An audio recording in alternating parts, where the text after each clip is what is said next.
So let's take a look back and just reflect for a little bit in terms of how far we've come and look at the entire study system that we have begun to develop and hopefully forming into a habit now. What I want you to do is take a piece of paper and I want you to be writing down any elements that you think you've slacked off on or you've forgotten about, or areas that you need to really just in general focus on and emphasize more for the weeks to come. This full study system is what you really need to be doing to be getting those top grades. And if you're able to follow these guidelines, then you should have a pretty easy time of achieving that as well. So I'll go through from pretty much top to bottom, covering everything that we need to be incorporating. And if you're missing even one of these things, then there's going to be a noticeable disadvantage and you are increasing your risk of making certain types of mistakes. So have that piece of paper and write your notes as you go to make sure that you're checking off all of these things. So the first thing that we need to make sure is recapping on our fundamentals, right? So we know that we need to have a good amount of spacing. We need to have interleaving. We need to have a good method and frequency for retrieval. And then we need to have a few other guidelines around note taking and things like that, which we'll get to soon. So let's go through spacing first. So in terms of spacing, we should be having a good spaced revision schedule. You could be using any combination of the schedules that we've covered already so far in the course, or you could be doing the general rule of thumb, 1 day, 1 week, 1 month type thing, or a midweek one if you're a university student and you've got lots to study. We should be following basic guidelines of doing pre-study, and the pre-study that we're doing should be topic-wide. And we then would go and learn it in class on a daily basis / in your lecture. And this repeats every single day. So this is not topic-wide anymore. This is obviously just daily. And then after your class or your lecture, you would be doing your same day review. And the content that you'll be going over, again, is just the daily. And then you'd do optionally your midweek revision. And this is obviously now for the couple of days worth. So this is probably 2 to 3 days of content. And then we should have our end of week. Now your end of week should ideally also be topic wide because you'll be covering it at that pace. If your end of week is not topic wide, it might be half the topic, but ideally we want to do it so that our end of week revision is topic wide or as close to topic wide as is feasible or reasonable. If you're in school, especially the younger levels where a single topic could take you weeks or even months, then you can break this up so it's not topic wide, but maybe quarterly or something like that. If you're a university student, you're usually doing around a topic per week or so. So we can do a topic wide revision at the end of the week.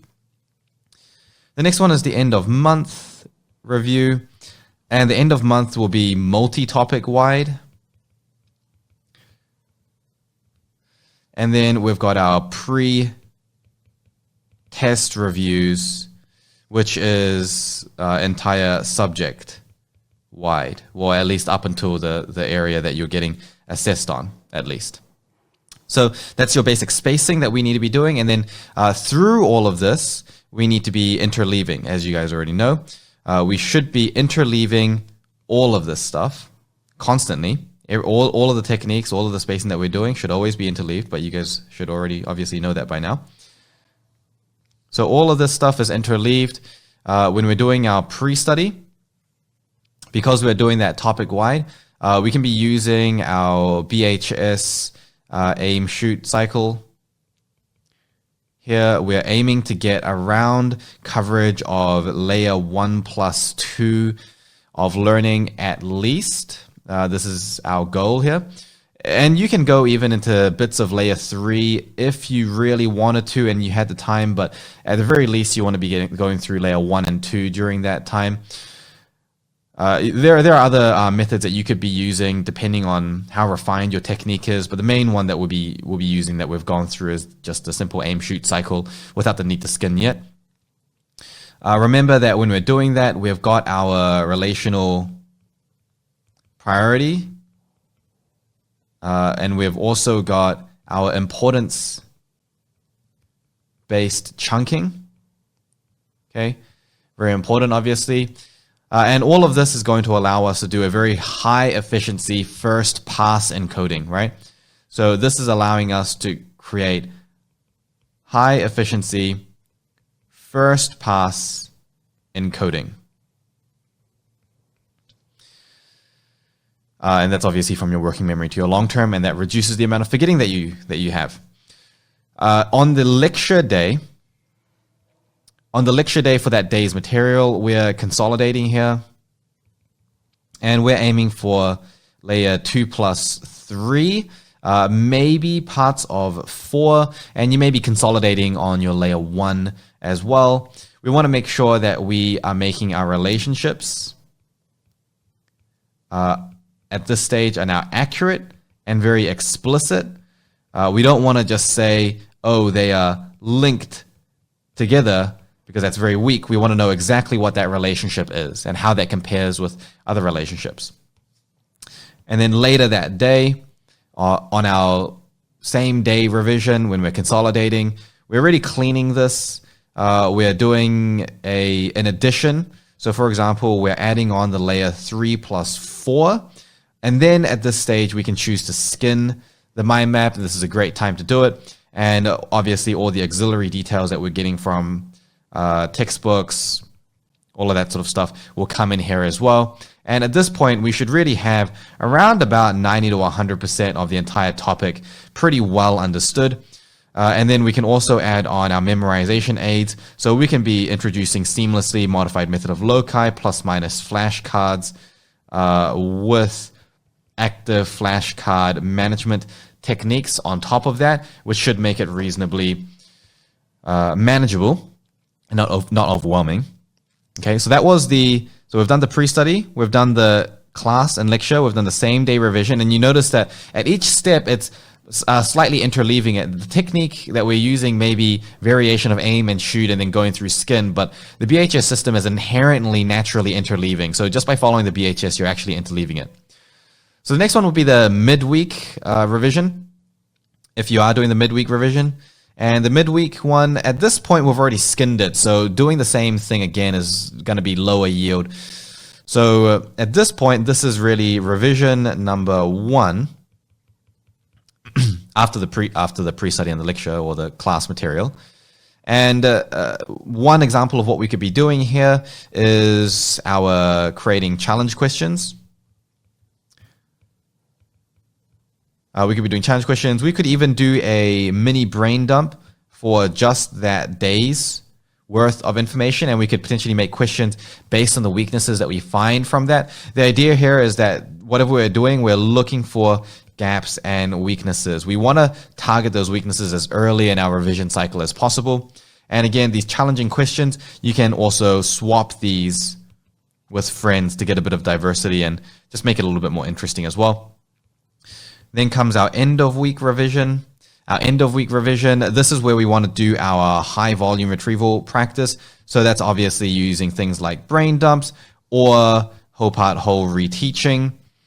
I would opt for the whole part whole reteaching if you have the skill to do so, because it's a little bit broader and it's just assessing us at all the different levels of Bloom's taxonomy in a more seamless way. And it's going to allow you to pick up on those gaps and weaknesses much faster than doing a linear brain dump. However, if you've got the time, so for example, if you have an end of week revision and then let's say that you do a fortnightly revision as well, you could do a linear brain dump after that if you wanted to. And even your brain dump doesn't have to be linear necessarily. You could do a linear brain dump, or you could also do a mind map brain dump, like a mini mind map, semi-topic brain dump.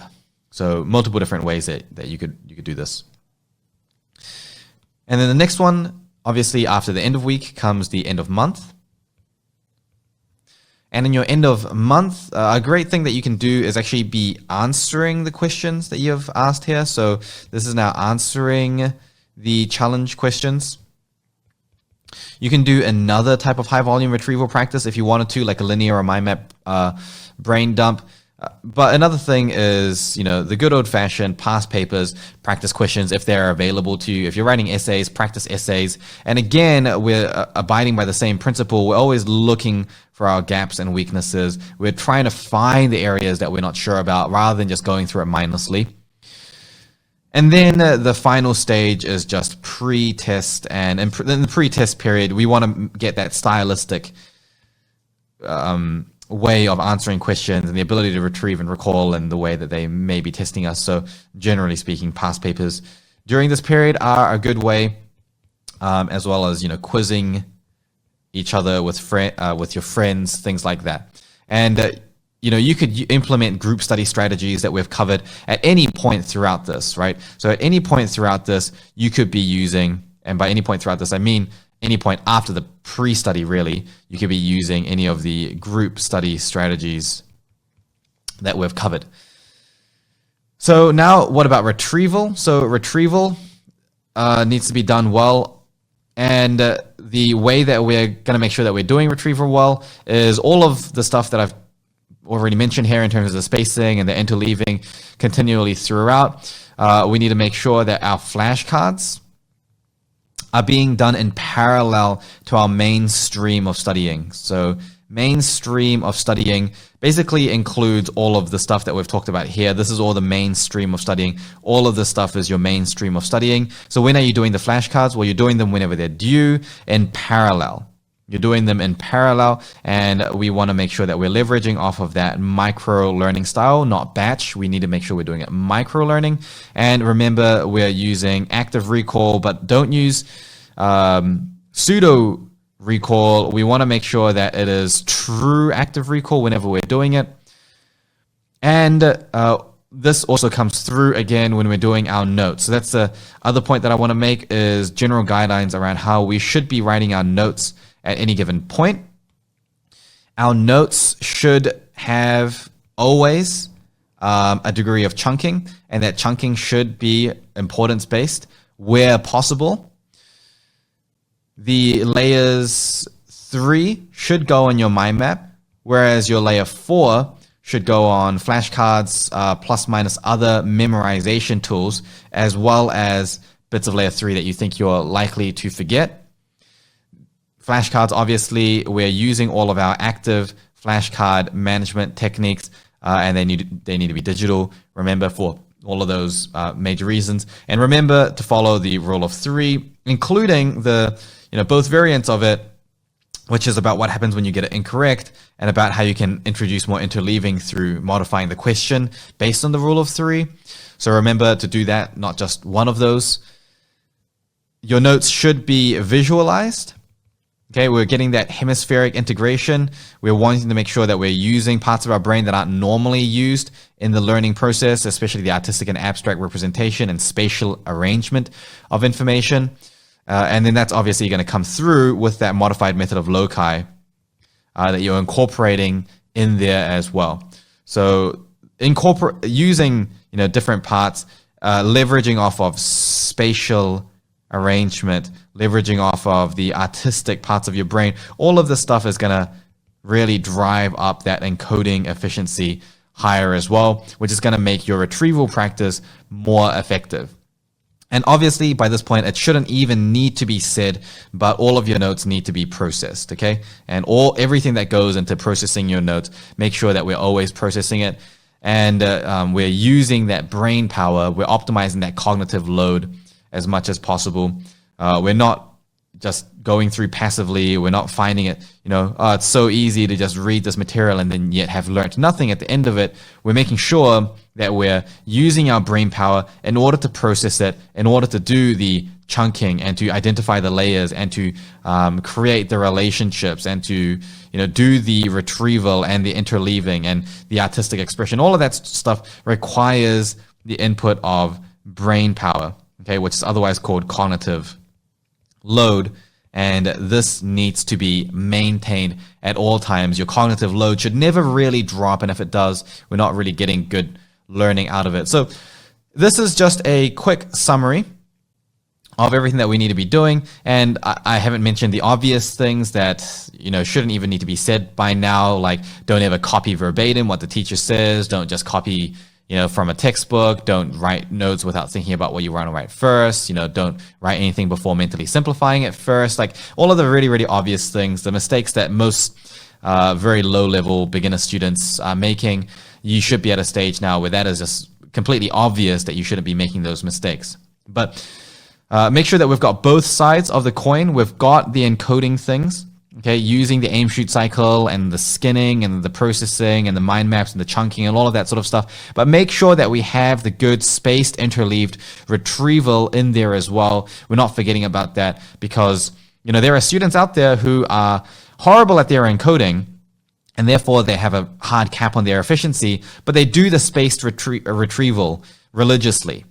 They're not even necessarily interleaving. They just do the space retrieval religiously, and they'll get pretty decent results. They'll need to spend a lot more time and effort, and it's a lot riskier doing it that way. But you who now should have a really high level of encoding, you want to make sure that you are doing the spaced interleave retrieval as well to get the full level of benefit. And I know that at this point in your progress, you may be so sort of, I guess, like in love with the idea of this high efficiency encoding that we've been doing that you can actually forget about the spaced interleaving retrieval and just making sure that we have the frequency and the spacing that we need. So see which areas that you missed, see if there's anything that you need to keep up with. I haven't talked about anything to do with maintaining your focus, optimize for focus rest timing. I haven't talked about, any of the stuff about focus training or removing distractions or our, habit building system. I haven't talked about any of that sort of stuff. This is just looking at the study system, making sure that we've covered most of our bases. As a little side note, what happens once you're able to do all of this? Well, again, we need to be working up our hierarchy, obviously, in terms of our hierarchy of competence. So once you get to a level of unconscious competence, so a lot of you are going to be at a level of unconscious competence for some of these. However, you're probably going to be sitting more around this area here, maybe still a little bit down here in the level of still incompetence. But, most of you will be around level of conscious competence for a lot of these aspects. So what happens here is that, number one, you need to drive towards a level of unconscious competence, because when you're at a level of unconscious competence, your speed that you're able to apply this technique to goes up massively. So you're able to get faster and faster at using the technique. The other thing is also your quality of, especially something like chunking, goes up a lot. So chunking may be something that's very easy and pretty much second nature for you right now. And even importance-based chunking may be second nature for you by now. Well, hopefully it is by this point. But the thing is that when you require a lot of energy input to doing good importance-based chunking, when the effort that's required is very high, then the level of chunking that you can get is only so good. So for example, if we had 6 different points, and with maximum effort, we were able to chunk them into 3 different points. Then over time, as your competency grows towards an unconscious level of competence, then we're able to chunk better and better. And that means that we can take, these 3 chunks and we can get to this with very, very minimal effort, right? So now this becomes easy.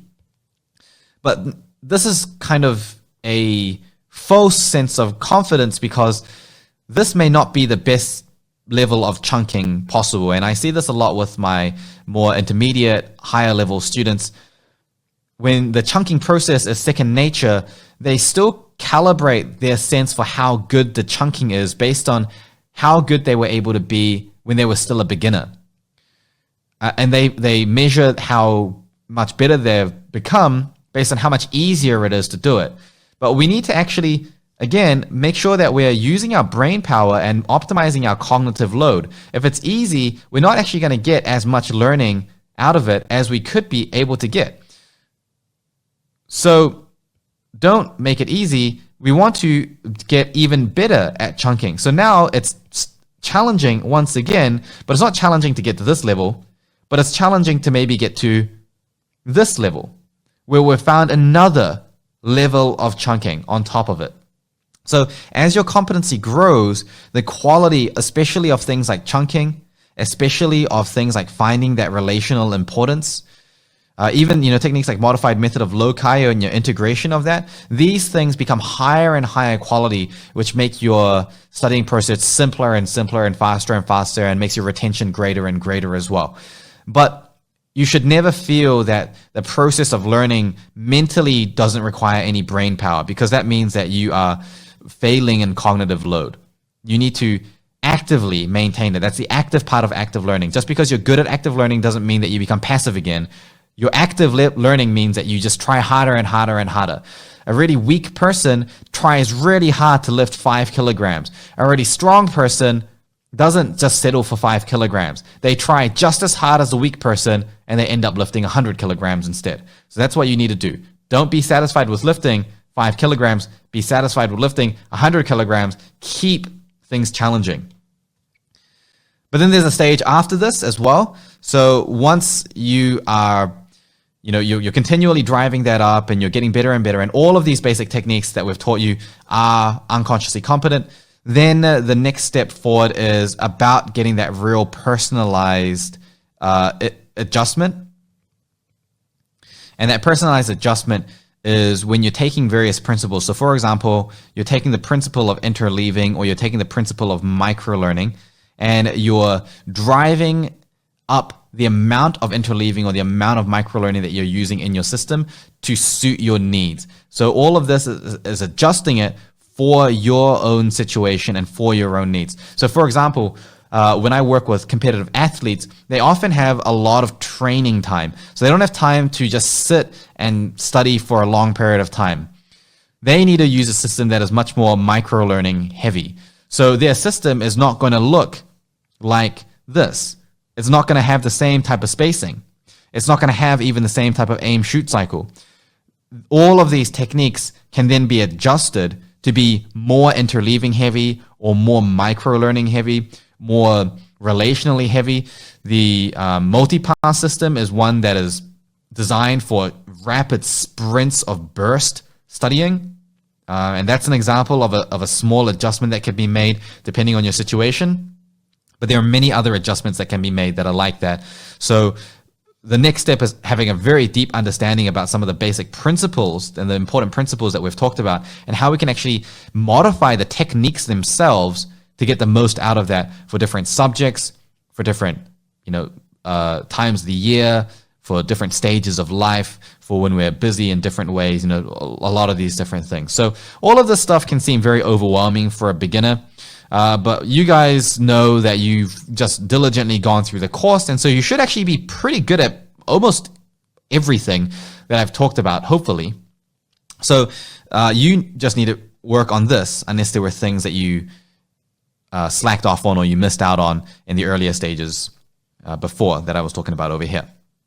So if that's not the case, then well done. If you have found things that you need to work on, go and diligently work on that. Make sure that you are keeping up with your COBES, experiential learning cycle, to drive up that improvement in the fastest possible way. And, just take a bit of time and reflect back on before you started this course and how little you really knew, and yet probably how much you thought you knew about how to study, and potentially how overconfident you were. Someone would have told you, hey, you can study, 5 times faster, and you would have thought, man, you're full of it. But just take a moment to reflect back on how far you've come, and there's just that much more improvement to come still. You're still early on in that journey. I've been doing this now for 10 years, and the journey is continuing. I'm still finding ways to get faster and more efficient all the time. And remember that your challenges are going to grow as well. Next year is going to be harder than this year. The year after is going to be harder than that. You will need to learn and adapt and consolidate and get better and better and better as time goes on. So, this, what may seem like something that is completely overwhelming for a beginner, for you guys, well done. You are at the summit, you're at the top, and you've just got some further gains to look forward to.